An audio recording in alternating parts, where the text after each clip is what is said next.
p.m. American Public Media. Baptist Health and Wolfson Children's Hospital are here for children in or at risk of a mental health crisis. Our 24/7 Kids and Teens helpline is staffed by mental health experts and available to parents, kids, and teens. Call 904-202-7900. Wayne Hogan of the Terrell Hogan Law Firm. I'm Wayne Hogan. A company's cell phone policy can protect your employees and your bottom line. Our distracted driving presentation for the workforce can help. Learn more at waynehogan.law. North Florida TPO, proud sponsor of WJCT's First Coast Connect, bringing to the community innovation in transportation planning, commuter services, clean fuels, and intelligent transportation systems. More at northfloridatpo.com. This is WJCT News 89.9 Jacksonville. Ahead in the next 5 minutes, live local news for the First Coast from the WJCT News team.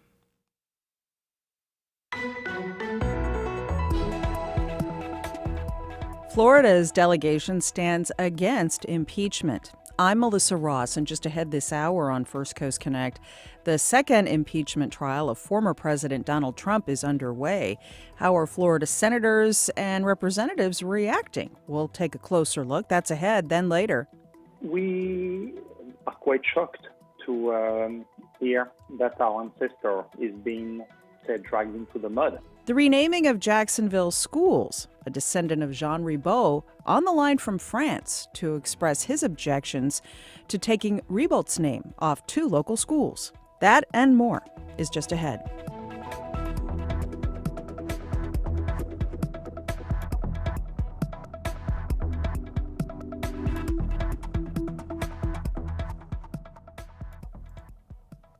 After the day's news. Live from NPR News, I'm Corva Coleman. The Senate impeachment trial of former President Donald Trump continues today. NPR's Jen Newman says the trial will likely extend into the weekend. Democratic impeachment managers and Trump's defense lawyers will each get up to 16 hours over 2 days to present their cases. That'll be followed by questions, arguments, and votes on whether to consider motions to subpoena witnesses and documents. Democrats have not announced whether they plan to subpoena Trump or any other witnesses. The former president refused a request to testify voluntarily. NPR's Jen Newman reporting. The Navy is investigating 2 incidents of racist and extremist behavior aboard its ships. The Navy's top officer released a statement indicating the service must acknowledge that extremist behaviors exist in the Navy. NPR's Tom Bowman has more. One incident occurred more than a week ago aboard the USS Lake Champlain, when an African-American sailor found a noose next to his bunk. The other happened this past weekend aboard the USS Carl Vinson. Graffiti on a wall read, "Nazi Life." Admiral Mike Gilday writes, quote, "There is more we must do together because these symbols are contrary to our Navy culture, core values, and warfighting effectiveness." The incidents come as Defense Secretary Lloyd Austin has ordered a 1-day training stand-down for the entire military over the next 2 months to discuss extremist behavior and ways to deal with the problem. That stand-down was spurred by the riot at the U.S. Capitol and the military members and veterans who are under investigation for taking part. Tom Bowman, NPR News. The Chicago Teachers Union has ratified an agreement with the city school district. It will reopen schools and allow some in-person learning. From member station WBEZ, Sarah Karp has more. The agreement was ratified with 68% of teachers and staff voting yes. It sets enforceable safety protocols, establishes a coronavirus testing plan, and provides a dedicated vaccine stream for teachers and staff. But it does not tie reopening to the vaccine rollout. The Chicago Teachers Union had threatened to strike over reopening, but trepidation over a long strike in the middle of a pandemic led officials to settle for these terms. But they are not happy. In a letter emailed to members early today, Chicago Teachers Union President Jesse Sharkey called it a disgrace that the administration would not wait to reopen until teachers and staff are vaccinated. For NPR News, I'm Sarah Karp in Chicago. A former Obama administration official has been elected to serve as the chair of the U.S. Postal Service Board of Governors. Ron Bloom takes over for Republican Robert Duncan, who remains a member of the Postal Service Board of Governors. There are calls for the Postal Board to fire embattled Postmaster General Louis DeJoy for changes he made to the U.S. postal system that resulted in widespread mail delays. You're listening to NPR News. And the time is now 4 minutes after 9 o'clock. This is WJCT News 89.9 in Jacksonville. I'm Michelle Corum. Each year, the Florida Department of Highway Safety and Motor Vehicles tries to spread the word that drivers need to stay at the scene of an accident. But as Susan Giles-Wantuck reports, the message is more urgent because of the higher number of hit-and-run deaths last year. Florida Highway Patrol Sergeant Steve Gaskin says drivers leave the scene of an accident for a variety of reasons. They can't be bothered, or perhaps they're worried they're wanted for a crime. But he says on average, so long as they're not impaired, drivers who cause accidents are likely to only face a traffic ticket. Nobody likes to get tickets, but if you drive off and leave the scene, you've now committed a crime that you can go to jail for. And if you leave the scene, of course, with a serious injury or death, you're looking at minimum mandatory jail sentences of up to 4 years or more in prison. Statistics show hit-and-run deaths were up by 18% last year from 2019, even though there were fewer such crashes. I'm Susan Giles-Wantuck in Tampa. 9:05 now. First Coast Connect with Melissa Ross coming right up. A reminder that the Senate's impeachment trial coverage from NPR starts at noon today, right here on WJCT News 89.9 in Jacksonville. Dense fog advisory in effect. It's 61 degrees now in Jacksonville, mostly cloudy today, with temperatures in the low to mid 70s. Support for NPR comes from NPR stations. Other contributors include Fisher Investments. Fisher Investments is a fiduciary, which means they always put clients' interests first. Fisher Investments, clearly different money management. Investing in securities involves the risk of loss.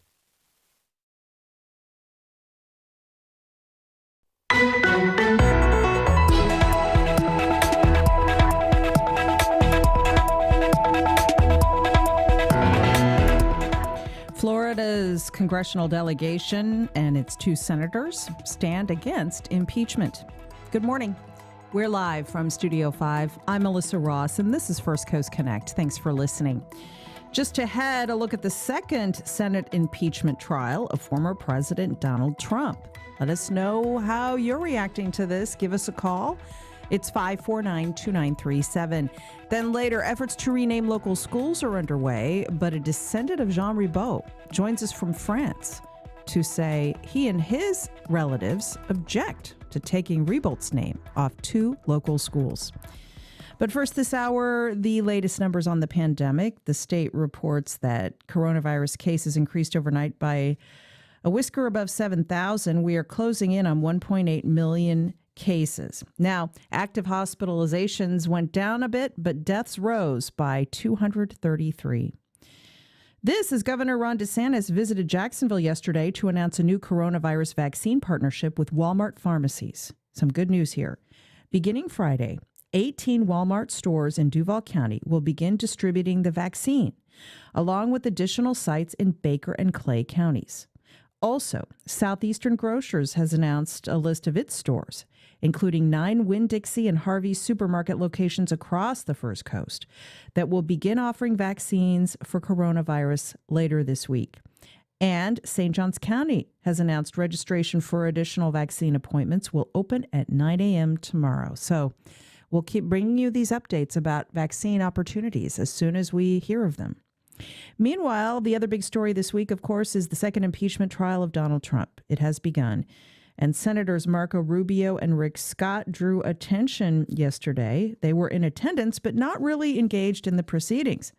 A book titled Vicksburg was spotted on Senator Scott's desk.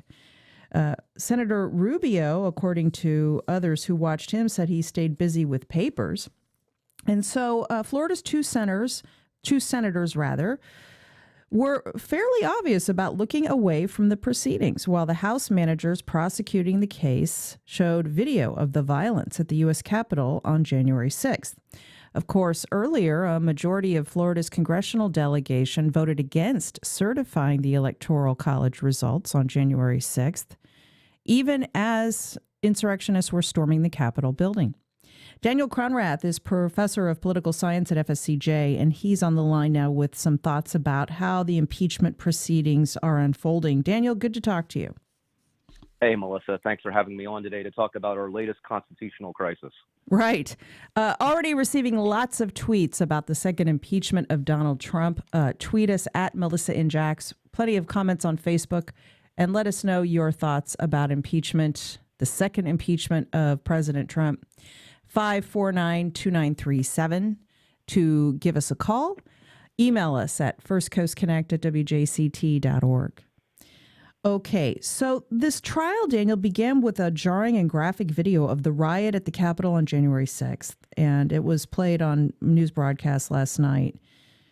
The lead House manager, Representative Jamie Raskin of Maryland, used this video to tie Trump's message to his supporters that morning and then to their violent actions breaching the building and attacking U.S. Capitol Police.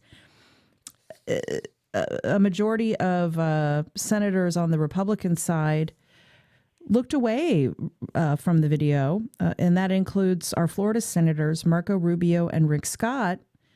Senator Rubio called the impeachment trial stupid, and he tweeted Tuesday that while the coronavirus threat deepens, the Senate is spending time in a trial of a former president. So Republicans are making the argument that it's not constitutional to carry out this second impeachment. What's your reaction to that argument? Well, I mean, I think that, what do they classically say, Melissa, that when you're losing the case on its merits, that the only thing you can really try to do is argue procedure. And I think that obviously, most constitutional scholars, most academics in the nation have already responded that, in fact, that the impeachment itself actually occurred while President Trump was in office, and that for the Senate trial to take place after President Trump has left office is, of course, a completely appropriate event under the Constitution. I think that the House managers yesterday, I think that Congressman Rankin made a very, very compelling case for that. You certainly, just because somebody leaves a job that they were at, Melissa, if they had committed an impropriety at that job, to suggest that now that they're at a different job or they're in their private life that they couldn't had those actions be held accountable for is certainly not something that the framers intended when they drafted the language and when, of course, we amended it with the 12th Amendment and so on moving forward. I think that for our own delegation here, for Senator Scott, for Senator Rubio, I think the only option, if they chose to stick by the president, quite frankly, based on day one, Melissa, the only option they had was to actually not look at the evidence because it was so compelling. And it was so really damning of the events which took place that not to see that video and not to be moved and not to, again, as just as an average American citizen, not necessarily as a journalist or a political scientist, but for me, and I know for a lot of my friends and my family and folks I talk to, those images coming out of our Capitol is just something we never could have imagined happening in the United States, Melissa. The violence, the fact that outside of just the violent images we saw, that knowing that there were 5 human beings who lost their life as a result of these events, I mean, that's more people than died in Americans who died in Benghazi. That we spent, and the Republican Party spent how much time and how many dollars investigating for years. So I think the best way I would sum up day one, though, would be the actual words of Senator Bill Cassidy, the Republican senator from Louisiana, who said that the reason he changed his mind and he voted for the trial to proceed is because the House managers did an excellent job in presenting their case, and President Trump's legal team did not. They looked discombobulated. They didn't look like they were organized. So I will say the last thing I'll say, Melissa, which I do find a little bit frustrating, is I think that myself and probably most of your viewers would like our 2 U.S. senators to at least be open-minded to the evidence that's going to be presented. Now that this trial has taken place, I don't think it is unfair of us as Floridians to ask both of our senators to look at the trial. We've already had the vote. It's moving forward. Look on it and look at it based upon its merits. I don't think that that's an unrealistic or an ask that we should be afraid to make of our senators. 549-2937. Political tribalism being what it is, conviction in the Senate of former President Trump is very unlikely, as we know. And so given that, Daniel, how do you think the vote of these senators, particularly our Florida senators, Rick Scott and Marco Rubio, will impact their efforts to run again for re-election in a couple of years? How will that play in Florida? Well, you know what, Melissa, if you look back at past impeachments, if you look at of course, when President Nixon was not impeached, however, there were 3 articles drafted in the Judiciary Committee and he resigned prior to the full House vote. If you look at the impeachment of Bill Clinton, which occurred in the later part of his second term, there were some short-term dings in terms of the party that was the impeachable party. We know Bill Clinton, for example, left office with a very, very high approval rating for a president who had been impeached. But in 2000 and in 2004, the Republicans won the presidency both times and were picking up seats in the House and the Senate post 9/11. So if you're asking me, is this going to have any kind of coattails moving forward, I think that they would probably be very, very brief. And I think that both Senator Rubio and Senator Scott both realize that despite the recent, bluing of Duval County here locally with, former Mayor Andrew Gillum and with Joe Biden winning Duval County, Florida remains a very, very, if not deepening, Republican state. All right. President Trump beat Joe Biden by 4 percentage points. It was not close statewide. So I think that their calculus is that basically, going with Team Red, doubling down on their commitment to their primary, to their base voters here in Florida is going to be the right political calculation for them. And guess what? I don't think they're wrong. We're talking about the second impeachment trial of former President Donald Trump. It will continue today, and you will be able to listen to it live on this radio station beginning in the noon hour, or maybe around 1 o'clock. Things will really get going as we talk with Daniel Cronrath of FSCJ. Did you watch any of the impeachment evidence yesterday? What are your thoughts? It's 549-2937. Give us a call. Mark is in St. Augustine. Hi, Mark.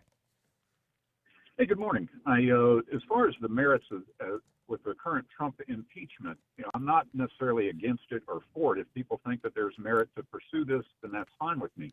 But I guess the problem that I really have is and we see this on both sides of the aisle in Washington, is what I view as hypocrisy or the lack of consistency in argument. Over the past several years have been numerous examples of elected Democrat officials and their incendiary rhetoric that, and I know numerous videos are going around with, Maxine Waters and other folks talking about getting their face and you disrupt them at dinner and that kind of thing. And we've seen where that has happened. But yet that seemed to be received with an approval almost. So if you think that if somebody thinks Trump did that and we need to pursue impeachment, that's fine. I'd be willing to listen to the argument. But if you turn your back on those previous examples and the very people who are trying this are guilty of those examples, then I have a very hard time taking that individual seriously. All right, Mark. Daniel, what about the argument we've heard from Republicans that some Democrats have made incendiary remarks? What's your reaction to that? Hey, Melissa, can you hear me? Yeah, go ahead. Sorry, we accidentally lost you there for a minute. Oh, no, that's no problem. Yeah, no, I think Mark makes a really good point, but I think it's more generally reflective of how heated our political rhetoric is. And I feel his position because a lot of the language being used on both sides right now is very inflammatory. And it's really new relative to 21st century politics within the last 4 or 5 years. Well, let's really go back to the election of President Obama. We've seen just an explosion of this kind of heated rhetoric.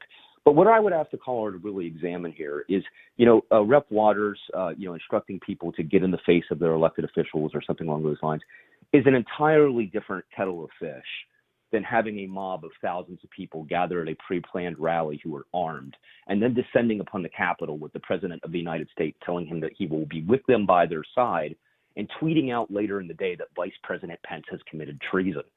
It's really kind of whataboutism in the degree that these are not, or not what, but it's a logical fallacy that these are similar or like events. They're really, really different. Well, and also, if I could just jump in and say, and certainly the president was telling his supporters a lie. He was saying, fight for your country, the election has been stolen. It wasn't. Yeah, no, and this is really, if you look at the events of January 6th, it's kind of just the natural finishing of an escalation of events. When you begin before an election telling people that if you lose, it's rigged, And then you begin by basically going through and trying to challenge the accurate election results in 4 contested states, continuing to tell your supporters that this has been stolen, this has been taken, culminating with a rally on January 6th to descend upon the Capitol. This is very, very different than, say, somebody going to the house of a senator in D.C. or somebody confronting Sarah Huckabee Sanders at dinner, which, by the way, I don't approve of either. But it's very, very different in scope and scale. 5492937. Carolina in Atlantic Beach. Hi, Carolina. Thanks for holding. Good morning to you. Hey, good morning, Melissa. Thank you for taking my call. I really appreciate Sure. your program. And I just had a couple of comments. First of all, I so appreciate some of the words that your guest had mentioned when he said, you know, even when a person leaves their position, if they've done wrong, it is important for the next person or the next company to know what wrong they've done. In this case, I feel like I understand both sides, that the election is passed, but this entire country was traumatized. The world was traumatized by this. I want to give you just an example of there in medicine. I'm a physician, but in medicine there have been many, cases where people, bad surgeons or bad players, have done harm in one hospital or one institution, or fired or were told to leave, and it wasn't reported. They went on to other places to do more harm, to even kill people. So, there is blood on the hands of every person that's been complicit with this. Let's tell the truth. If they really thought this was a bad election, that it was stolen, then why wasn't it stolen from the same people that did win? I know too many people that decided that the top of the ticket was not going to be for them, but they were okay with having, the differences and having a balanced Congress or a balanced Senate. I think you're right, Carolyn. There were some ticket splitting for sure, where down ballot Republicans got elected, but those same voters did not cast a ballot for Trump. You're right. So, Carolina, thank you so much for that. Thank you. Daniel Cronrath, the argument from Democrats is there can be no unity without accountability. They see the impeachment as enforcing accountability. Yeah, and if that is what, before, Melissa, you referred to the political tribalism that we're engaged in right now in the United States. And that really is the Democratic position, that there's really no way this country can move forward and can heal unless we first put to bed the matter of any possible crimes or grievances that were committed against our country. Of course, the Republican position is that this is just dragging out the inevitable. President Trump is now a resident in Florida. He's no longer in office. Why are we continuing to delay these proceedings? But I think the caller's right. And I think that Congressman Jamie Rankin made this case yesterday, okay? To simply say that an election's over and then any sitting president of the United States is going to get some sort of grace period in between when they've lost the election and when they leave office, that they can basically take any action, it's inconceivable. And quite frankly, it defies any kind of logic, right? A president of the United States or any officer or any person in any position is responsible for their actions literally every day of their life. There's no kind of, there's no solution to this, there's no remedy to this. And frankly, it's constitutionally, we know there is a remedy, okay? Impeachment and the hearings are conducted so that these individuals, it's in the Constitution, they can no longer hold office again. President Trump has already publicly said he's interested in running in 2024. That's why this isn't just performative. This is the Democrats basically saying, no, you committed what we view to be high crimes and misdemeanors while you were in office, and we need to have this hearing. Before I go back to quite a few of your calls, let me get a few of your social media comments on the air from our Facebook page. A listener writes, I'm thrilled Democrats have the courage to hold him accountable, considering the Republicans have none. Another comment. This is a travesty. The Democrats have been hate mongers against Trump since the day he was elected. Reflecting the partisan divide, here's a tweet from Mildred. Rubio and Scott have already made up their minds. Despite the facts clearly laid out by the impeachment managers, they are completely controlled by their fealty to Trump. That's all that matters to them, not what's right and just for the country. They are unfit for their jobs, she tweets. Jason tweets the show, what role does gerrymandering play in pushing the GOP further and further right? Daniel. Yeah, Melissa, let me address one of those things, too, because the idea of Democrats hating President Trump, but President Trump not doing anything wrong, those aren't mutually exclusive things. Democrats can have a partisan rancor, almost what Republicans would view as like, a deep-seated hatred towards this president. But that still does not forgive actions committed by the president, all right? We've seen what this president has done. There's evidence that's going to be brought to bear. This hearing should be all of our senators. I would encourage both of our Florida senators to look at the evidence, view it in real time, and then cast a vote based upon your convictions and what you've seen. I think just to simply say that all of this is just hatred towards President Trump is really just a way to gloss over what his actions were when he was in office. Let's go to Daryl in St. Augustine. Daryl, thanks for holding so many calls from St. Augie today. St. Augustine, we see you down there. Thanks so much for listening. Go ahead, Daryl. Yeah, I think it's pretty obvious that the one thing the Republicans hate is democracy. When they lose a vote, they don't accept it. In the state of Florida, the only way that we can get anything done is through a constitutional amendment, and then the Republican Party does everything it can to not fulfill the constitutional approved vote of the people in Florida. From the Save Our Everglades to the legalization of medical marijuana, every single time they do nothing and until the people force them to. And unfortunately, when it's gotten so far that now nationally, they basically refuse to do what the people vote to have them do. And Rubio and Scott are doing exactly what the people don't want done. So they just hate democracy is what the Republican Party represents to me. All right. Daniel Cronrath, certainly critics of the rightward drift of the GOP have begun to see it as a white nationalist, far-right, authoritarian party, hostile to democracy, willing to overturn the results of a free and fair election. This has concerned political observers across the spectrum, by the way. And so how do we go forward with our system of government if a majority of Republicans want to install what critics say is a sort of minority rule? Yeah, I think, Melissa, if you look globally at the major political parties in the world which identify with being on the right of the ideological continuum, we see pockets of violent white national groups in many other countries aside just from the United States. And we can look at various places where this has taken place, from Italy to Brazil and a lot of other modern democracies who we consider to be peers. I think what really happened in the United States is I think that the Republican Party has had this fringe element in it. And I think we first identified it with the election of President Obama and the rise of the Tea Party. I think the one thing that stemmed the tide of it becoming very plain, and you'll remember this, is when then the late Senator John McCain literally pushed back at a woman when he was running for president who had said that President Obama was a Muslim. And you'll remember at the time, Senator McCain responded, no, he's a good, family, decent man who I just have a difference of opinion with. Okay. At that time, McCain was making the very statesmanlike decision not to weaponize the hate and the fear, which was obviously coming up from a small part of the Republican Party. But let's be honest, it's the most vocal part. It's the most adamant part.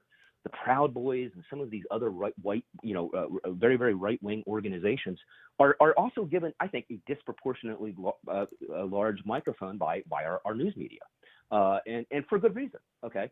So anyway, I think that what you've seen really, I think that this has always been here, this tinge, Melissa, but I think you saw Donald Trump's willingness to weaponize these folks and to turn it into a political tool for him in order to remain in office. And I guess my question to you is more of an existential one. If many, many millions of Americans still believe incorrectly that the election was stolen, that's not good for the health of this democracy. Yeah, no, it's really not. There have been international agencies which have criticized the way that the United States conducts elections, Melissa, because we have a very, very decentralized election system. But then at the same time, because if you look at the state of Florida, we have 67 duly elected supervisors of elections who it's their job, it's their charge. They have and let's point out, though, a lot of those folks around the country have been heroes. They have stuck to their guns, and they have, in the face of a lot of pressure and death threats and other hostilities, they've certified the results. Just look for your listeners in Georgia and think about how the backlash. I mean, Governor Kemp was one of President Trump's biggest supporters until he actually did his job, and now he's finding himself on the outside looking in when he's one of the most right-wing members of his party in the state. 5492937. Let's take a few more calls on impeachment. Sally in another St. Augustine caller. Hi, Sally. Good morning. Yes, good morning. I have a question or a point. Let's just say that a line cannot be drawn from Trump's speech to the riot, insurrection. But what about the hours that happened after that where no additional help was called? Unless I'm missing that part of it in the reporting. So basically that's it. Okay, thanks, Sally. Let's take John in St. Augustine. Hi, John. Thanks for holding. Go ahead. Go ahead, John. How you doing, Miss Melissa? All right, thanks. Hello? Yep, go ahead. Can you hear me? Yep, go ahead. Yes, ma'am. Well, my concern is this here. We have been watching over the past 20 years. When Obama became president, all of a sudden everybody was like, oh, the Republican Party, the Republican Party. All of a sudden the Tea Party came up. And the Tea Party came up, and we started to realize that the Tea Party was the base of the Republican Party. And then the Tea Party started all with the racist tropes and the pictures and all of this. Then the Republican Party started just going against America, just like one of the callers said, that, we've been watching this. Now with Donald Trump is guilty, okay? And America would have never had to go through this if the Republican Party would have did their duty and their due diligence in the first impeachment. But they didn't. They coddled him.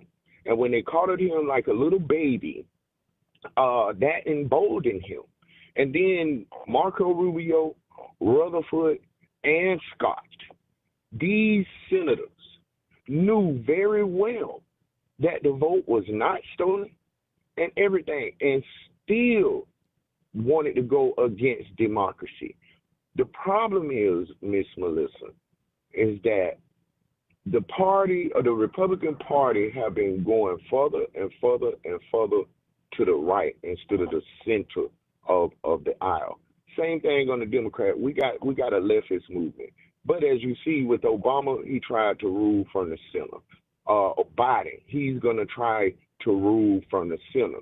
But how can you have bipartisanship when you have a party that allowed the COVID to spread expeditiously? Now we got emails saying that, oh, this is what they wanted. They wanted herd immunity and everything.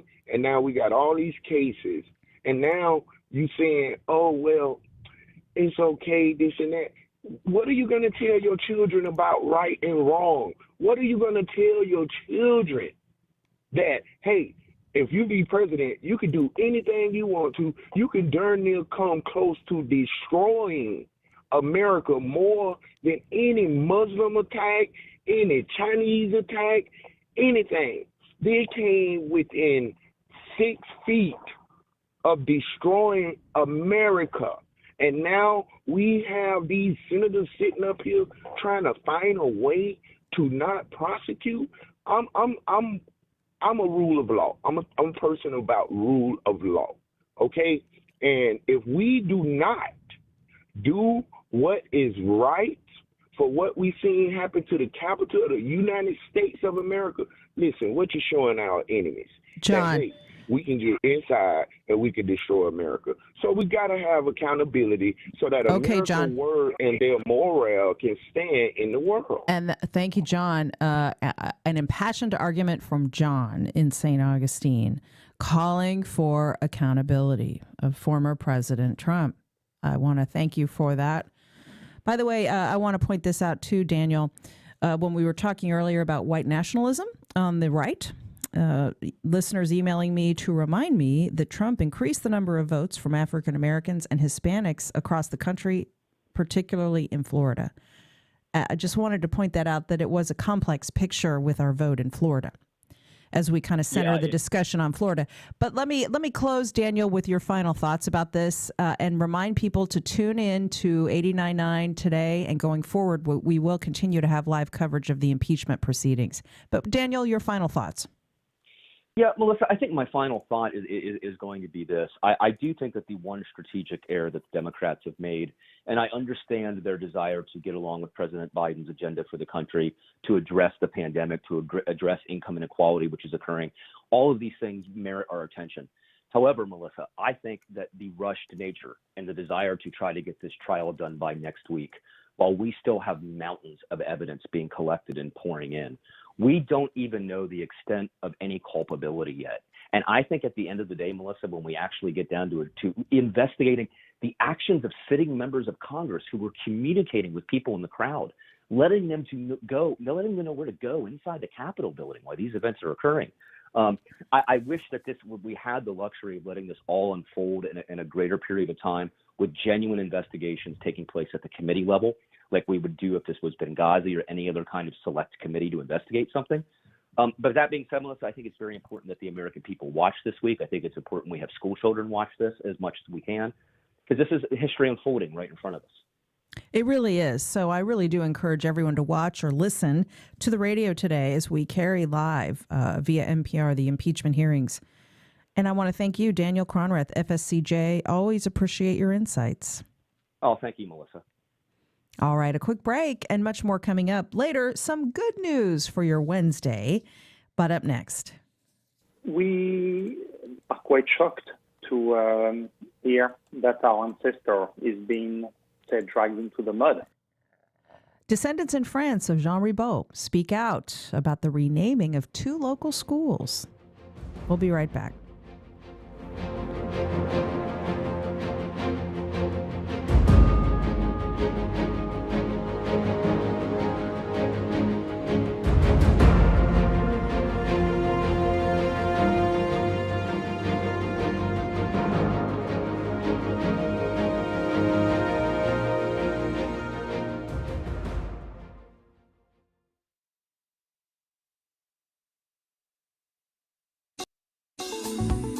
It's the biggest stories affecting the Sunshine State. Hi, I'm Melissa Ross. And I'm Tom Hudson. Join us Friday for the Florida Roundup. Each week at noon, we interview newsmakers and people from across the state discussing the stories and issues that affect your life. What's driving the conversation in Florida? Join the conversation on the Florida Roundup. Every Friday at noon on WJCT News 89.9.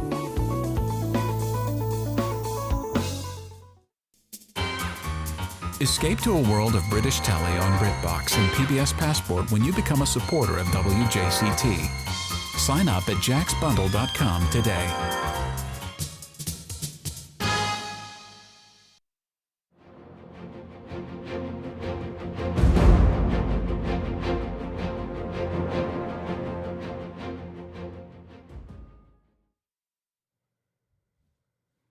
Welcome back. Well, the names of 9 Duval County public schools are undergoing review as the school board discusses controversial historical figures the schools are named after.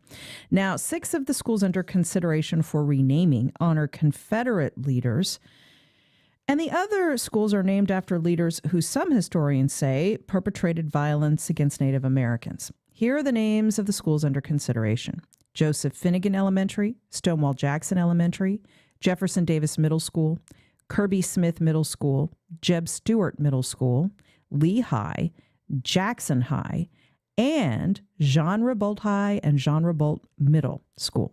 But here's the thing. Last week I spoke about the proposed school renamings with a direct descendant of Jean Ribault. Yves de Molchoy called me from his home in Lyon, France. He says his ancestor Ribault never mistreated Native populations here in North Florida, and he thinks the school board should leave the Ribault names in place. Here's that conversation. Yves, good to talk to you. Thanks for being with us. Well, Melissa, thanks for having me on the show. So you called us up all the way from Lyon in the southeast of France to talk about something happening half a world away, discussions about renaming some schools in Jacksonville. It's interesting that you are more closely tied to this than people might realize because you're one of the descendants of Jean Ribault, who was the first to settle this area.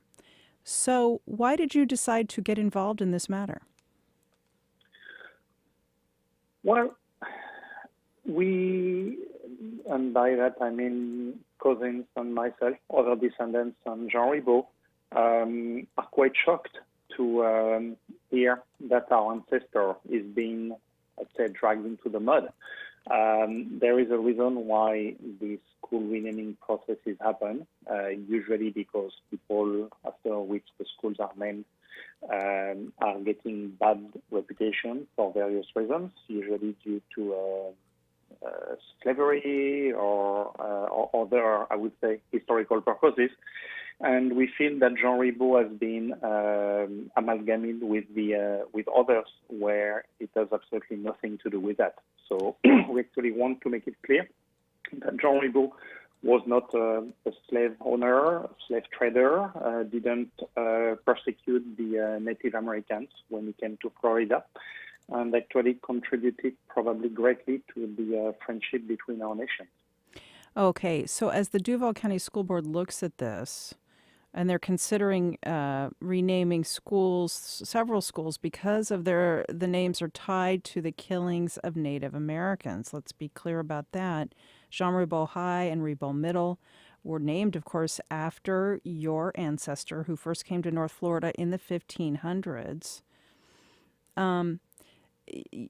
So you disagree then with the research they're citing that Ribault was in part responsible for the marginalizing of indigenous people? Absolutely disagree with that. When Jean Ribault came to Florida in 1562, he actually approached the Native American, the Tinicua tribe, if I remember the name correctly, and he established a friendly relationship with them. They helped him find the proper location to establish the first settlement, the first fort. And then, as happened, Jean Ribault's mission was actually a short one. He came to Florida to find a place as a refuge for the French Huguenots who were persecuted because of their religion. And then he went back to Europe to report on the fact that he had found a great location. Unfortunately, he came back to Europe in the middle of the religion war, and he was actually imprisoned in London for a few years. So 2 years after, in 1564, it's actually another captain, René de Laudonnière, who came back to Florida. This time with the settlers. And they were actually welcomed with open arms by the Native Americans. Probably a pretty significant proof that the first expedition from Jean Ribault had not left any kind of bad or bitter memory from the Tinicans. Yeah. Local experts on colonial history have said much the same, that Ribault and the Huguenots, they sailed to the mouth of the St. Johns River. They met up with the Native American population, that he was actually only in this area for a few days. He didn't spend a lot of time here. So let me ask you then, why is this important to you and some of the other descendants of Ribault?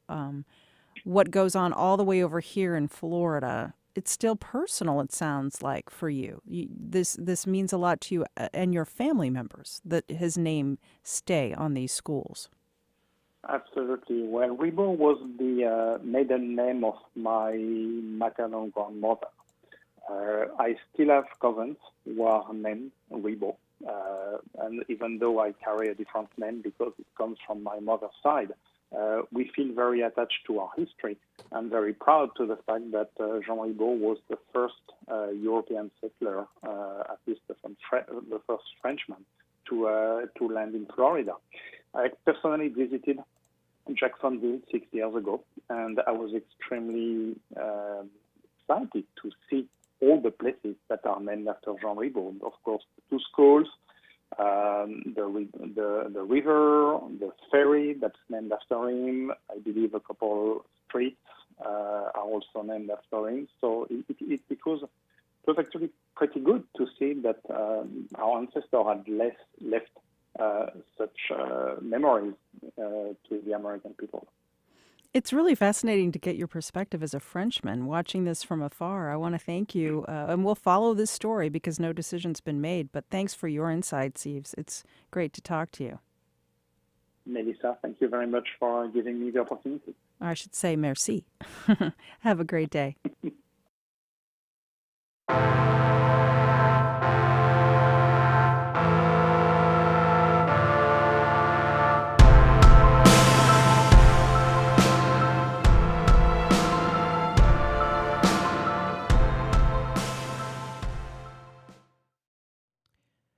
Well, it is the first retrospective study of its kind to focus on women 70 and older who have triple-negative breast cancer.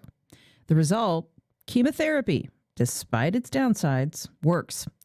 I spoke with the study's lead author here in Jacksonville, Jennifer Crozier, MD, breast medical oncologist, and she's also director of breast cancer research at Baptist MD Anderson Cancer Center. Dr. Crozier, thanks for being with us. Thank you for having me. So tell us about this new study. You looked at whether chemotherapy for older women with triple-negative breast cancer is worth the risk. What did you find? Correct. Yeah. So we wanted to do a study looking at a really clinically relevant question about a more aggressive type of breast cancer, triple-negative breast cancer, and specifically in women age 70 or older. Historically, we've had to kind of extrapolate this data from younger women who have been involved in large prospective clinical trials in the U.S., and it's unlikely these are going to be performed in women over the age of 70. So in this study, we're able to look back at 16,000 women, over 16,000 women across the U.S. that were age 70 or older, and see how they did with or without chemotherapy. And we were able to divide people actually into 3 categories. Women who received chemotherapy had a significant improvement in their survival, 68.5%, compared to women who were recommended to receive chemotherapy but ended up declining. Their 5-year overall survival was 61.1%. And those women who were not recommended and not given chemotherapy had the lowest survival, 53.7%. So this really provided us some data that there's a benefit to chemotherapy in triple-negative breast cancer, even in our older women.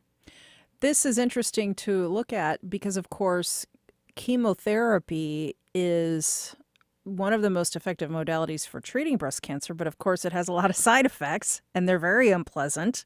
And chemotherapy reduces our immunity, among other things. So is it your hope that this study will encourage older breast cancer patients to take a deep breath and go ahead with chemo because it's the best form of treatment that we have right now, even though it's certainly not a perfect one? Exactly right. Yeah, there are potential side effects. The good part is it's come a long way, even in the last few years as far as medications to help treat side effects or protect the immune system during chemotherapy, making it more tolerable overall. It's still a difficult time period when you're on chemotherapy, of course, and what plays an important role as well is kind of the social support you have at home, but definitely need to consider chemotherapy as part of kind of a joint decision-making with your physician.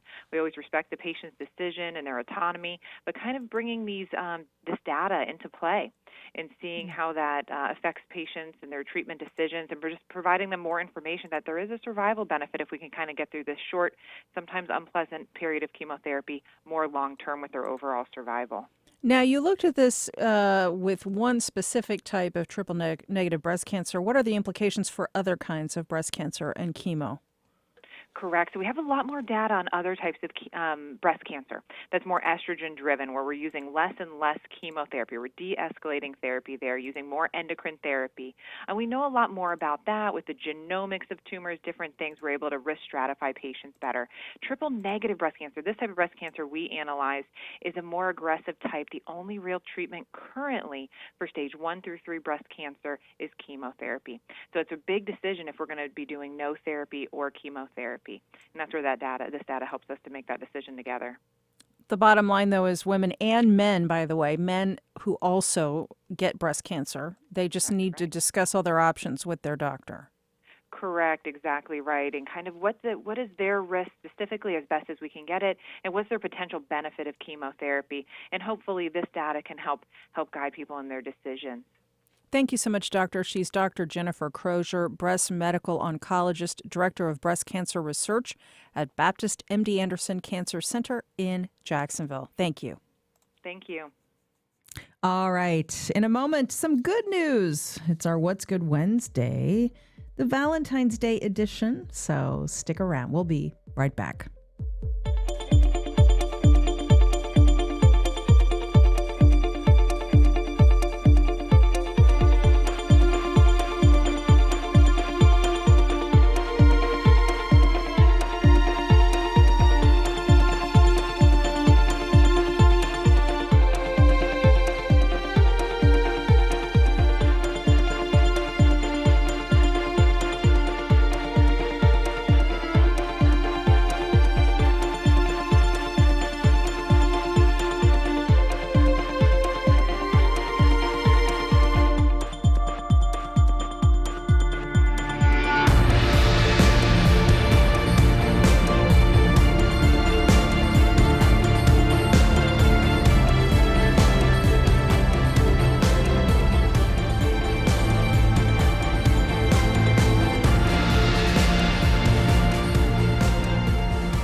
Congaree and Penn, dedicated to agriculture and culinary endeavors, offering field-to-fork dining and outdoor experiences on over 300 acres. Sip, dine, explore. Information at congareeandpenn.com. Announcing Vickers Landing at Oak Bridge, bridging retirees with an all-new Ponte Vedra Beach community, featuring new homes, a resort lifestyle, and a life plan for every stage of aging. Information at vickerslanding.com. This would create a brand new January exception to the Constitution. This idea of a January amnesty is nonsense. The Senate affirmed the constitutionality of an impeachment trial for a former president. Now each side presents its opening arguments. Join us for day 2 of the Senate impeachment trial of Donald Trump from NPR News. Today at noon on WJCT News 89.9. All right, picture this. You've gotten your COVID vaccine, you're feeling good, and then your fiance asks you this. Are you going to go to Hawaii without me? That's the question. I might, yeah. I'm Kai Rizdal. Will he or won't he? Next time on Marketplace. Tonight at 6, here on WJCT News 89.9. The first census to include Black Americans by name was in 1870, 5 years after slavery officially ended. How can we celebrate Black history when so much has been intentionally left out of the public record? Writers from the Atlantic's Inheritance Project join us to talk about their effort to restore Black American narratives to our nation's collective history. Next time on 1A. Today, starting at 10 on WJCT News 89.9. Welcome back. Well, Valentine's Day is Sunday. Will you be enjoying a romantic dinner with your sweetheart? Maybe having some chocolates? However you enjoy this romantic weekend, we hope you're safe, happy, and healthy. Every Wednesday on the show, we take a moment to give thanks for the good things happening across this community, despite all of the challenges we're dealing with right now. So let's dive into our What's Good Wednesdays, beginning with, hey, how about this? Beach Bowl is back. This is amazing. The Board of Adjustments for Jacksonville Beach has approved a $7.5 million renovation and expansion of the iconic Beach Bowl, which has been around since 1958. And it's one of our producer Heather Schatz's favorite hangouts, so she's very happy about this. Now, Beach Bowl closed pretty abruptly a couple of years ago when the property owners didn't renew the lease, but local representatives out there say the original sign is going back. It will be improved. They're even going to put in a restaurant with rooftop dining Jacksonville Beach Mayor Chris Hoffman will join us tomorrow morning on the show to tell us all about this and several other projects that are keeping Jax Beach on the rise. So there pretty soon. Are you looking for work? More than 20 employers throughout the region are taking part in a virtual hiring event tomorrow. This is sponsored by Career Source Northeast Florida. Tomorrow from 10 a.m. to 1 p.m., go to their website, Career Source Northeast Florida. To take part in this, you can speak with representatives from a variety of industries and get your resume in.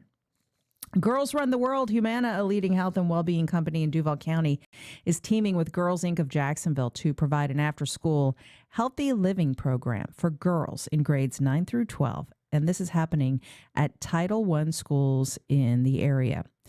Now, the academic enrichment course seeks to increase young girls' understanding of health issues affecting them and help them develop the motivation and practical skills to take charge of their health today and throughout their lives.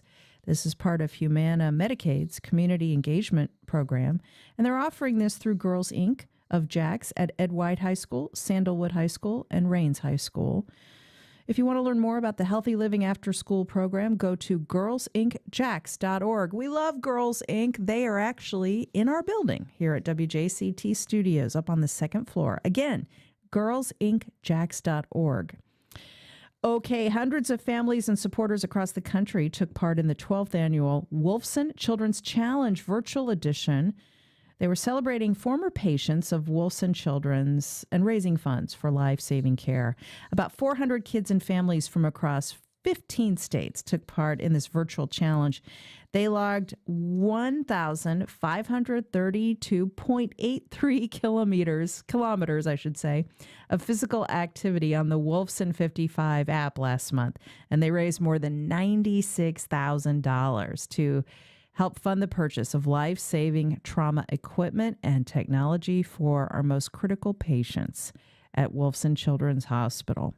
Now, to date, the Wolfson Children's Challenge has raised more than $4 million for their endowment, and this is going to fund life-saving equipment and technology for the young patients who need it most. This year, the endowment, they're telling us, will focus on the development of an MIBG therapy room on the oncology floor of Wolfson Children's. This is the first of its kind for Florida, they say, and it will give Wolfson Children's the ability to offer the newest upfront treatment for kids with high-risk neuroblastoma. That is the most common solid tumor of childhood cancer. So there you go, some good news for your week. We do this every Wednesday. And we decided to start doing this just because, let's face it, we're going through a terrible time right now. We're in the middle of a pandemic. People are out of work. People are worried about their how they're going to pay the rent or the mortgage, how they're going to feed their families, how they're going to avoid the virus. So every Wednesday we do What's Good Wednesdays on the radio, and we also send out an e-newsletter. It'll be going out today around noon. You can subscribe to that right on our website. And some more good news. I want to mention this quickly. As we mentioned at the top of the hour, more vaccination sites are opening up around the community. Southeastern Grocers is going to begin offering free Moderna vaccinations tomorrow at some Winn-Dixie and Harvey stores. Walmart stores are also this week going to start offering vaccinations. This is in addition to all of the current vaccination sites that we are already taking advantage of around the area. And apparently Publix is going to open up some more vaccination sites in Duval County. They're already offering that in some of the surrounding counties. There's more news about the vaccination opportunities at our website. If you go to wjct.org, you can get the very latest information. And, if you're having trouble getting an appointment, we try to help people where we can, especially for seniors who don't have internet access. Just send us an email. Actually, you might not have internet access to do that. You know what? Give me a call at 358-6382 if you are having trouble finding an appointment to be vaccinated. And there's your good news for the week. That's our show. Thanks to all of our guests and callers. Our producer is Heather Schatz. Josh Torres is show director, with news director Jessica Palumbo, and Bill Bortsfield is our digital editor. Make sure to listen today as we continue with live coverage of the impeachment proceedings in Washington. You can hear that here on 89.9. I'm Melissa Ross, and this is First Coast Connect on WJCT News, 89.9 Jacksonville. We'll be right back here again at 9 a.m. tomorrow. Have a great day.